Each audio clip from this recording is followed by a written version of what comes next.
আমাদের কথায় জনগণ নির্বিশেষে জনগণে যোগদান করেন, জনগণে যোগদান করেন, জনগণে যোগদান করেন। মুখ্যমন্ত্রী মমতা বন্দ্যোপাধ্যায়কে অপমান করলে কেন বিজেপি তোমার জবাব তোমায় দিতেই হবে। সনাতন ধর্মকে কলুষিত বললে কেন বিজেপি তোমার জবাব তোমায় দিতেই হবে।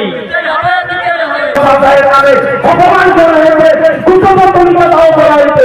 তারই প্রতিবাদে আজকে পশ্চিমবঙ্গ রাজ্যে সনাতন ব্রাহ্মণ রাজ্যের পক্ষ থেকে একটি ভাই পয়েন্টে গত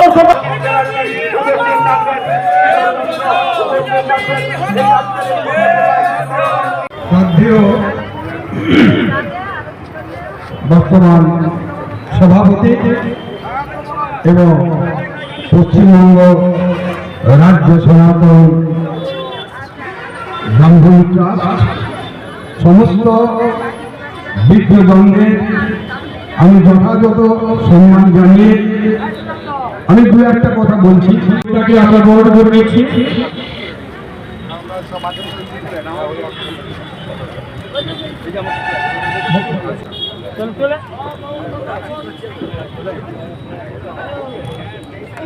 আমাদের এই মুহূর্তে সম্মানীয় জনকে রাজীব দাকে আমরা বরণ করে নিচ্ছি।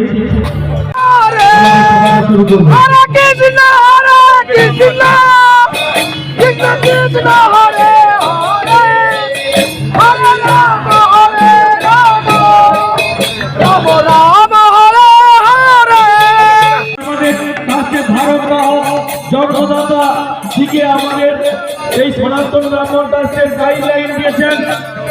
মমতা বন্দ্যোপাধ্যায়ের কাছ থেকে 34টি পদের অধিকারী হয়ে আজকে যেভাবে সারা পূর্ব মেদিনীপুর জেলা তথা সারা পশ্চিমবঙ্গকে দাপিয়ে বেরিয়েছেন এবং এখন দেখছি মমতা বন্দ্যোপাধ্যায় এবং অভিষেক বন্দ্যোপাধ্যায়কে কলুষিত করার চেষ্টা করছেন।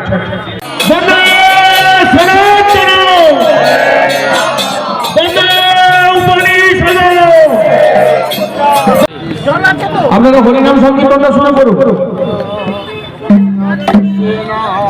ধর্মের পথে চলবে, সেখানে মানুষের দাবি দাওয়া এবং মানুষকে নিয়ে লোকরা রাজনীতি করা উচিত নয়। এবং এক সপ্তাহ আগে এখানে যে আমাদের মাননীয় মুখ্যমন্ত্রীর পুষ্পপুতলিকা দাহ করা হয়েছে, এটা যুক্তিযুক্ত নয়। কারণ মমতা ব্যানার্জির নেতৃত্বে যে সমস্ত মানুষ জন্ম থেকে মৃত্যু পর্যন্ত যে কোনো প্রকল্পের আন্ডারে সে অন্তর্ভুক্ত আছে, প্রত্যেকটি মানুষ অন্তর্ভুক্ত আছে। এরপরেও সেই সমস্ত দাদাররা কি করে বলে যে তারাই সমস্ত কিছু করে দেবে, এটা বিশ্বাসযোগ্য নয়। সবাইকে আমার যথাযথ স্থানে সম্মান জানিয়ে আগামী 2026